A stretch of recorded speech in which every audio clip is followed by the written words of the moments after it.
అందరికీ శుభోదయం. ఈరోజు మన యాక్టివిటీ కథ చెప్పడం. సృజనాత్మకతో సొంతంగా కథను చెప్పడం.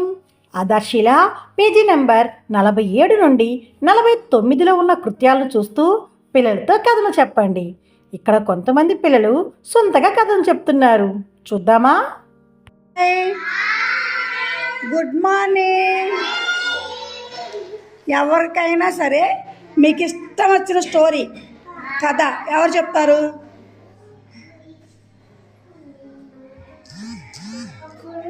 రాజున్నాడు. రాజుకి 7 కొడుకులు. 7 కొడుకులే ఏ చేపలు చేపలంటే నాకు జగ్గడ్డ వచ్చినాడు.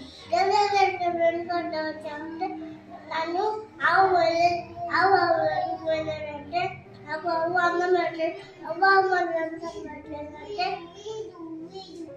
రాజు అది పిల్లస్తున్నాడు. పిల్లలు అడిగేస్తున్నాడంటే నాకు చెవ కొట్టినాడు. చెవ కుట్టారంటే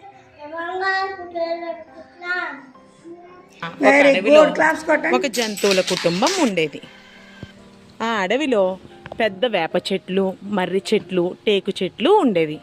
అదే అడవిలో తల్లి బీర, తండ్రి బీర, వాటి బిడ్డ బీర ఉండేవి. బీరాకి తన స్నేహితులై సోని అనే ఉడత, దేవా అనే జింక, రోని అనే కుందేలు స్నేహితులుగా ఉండేవి. బీర తన స్నేహితులతో ఆడుకుంటూ తిరగటం అంటే చాలా ఇష్టం. ఒకరోజు ఉదయం బీర దాగుడుమూతలో ఆడుతుంది. దాగుడుమూతలు ఆడుతుండగా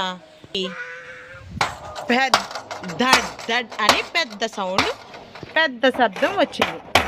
తుఫాను కూడా తుఫానుగా మారటంతో గాలి చాలా గట్టిగా వీస్తుంది. భారీ వర్షం చాలా ఎక్కువగా అయింది. ఈ భారీ వర్షం పట్టడంతో బీరా తన స్నేహితులు పరుగున ఒక గుహలోకి చేరుకున్నారు.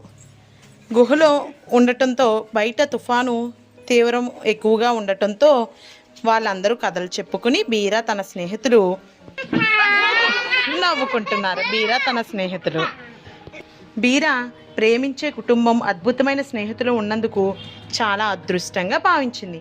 తుఫాన్లో ఒకరికొకరు తోడుగా ఉన్నందుకు, సురక్షితంగా తోడుకోవటంలో సహకరించినందుకు ప్రతి ఒక్కరికి ధన్యవాదాలు చెప్పింది.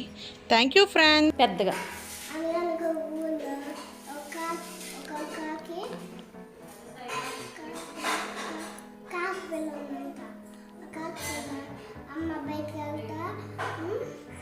అమ్మ కాకి పిల్ల కాకి అని చెప్పి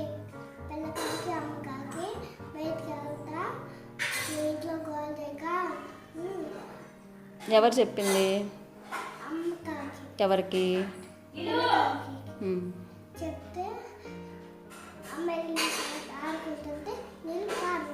ఎవరు పారబోసింది? ఇక్కడ ఉన్న పిల్లలు సొంతంగా చాలా బాగా కథలు చెప్తున్నారు కదా.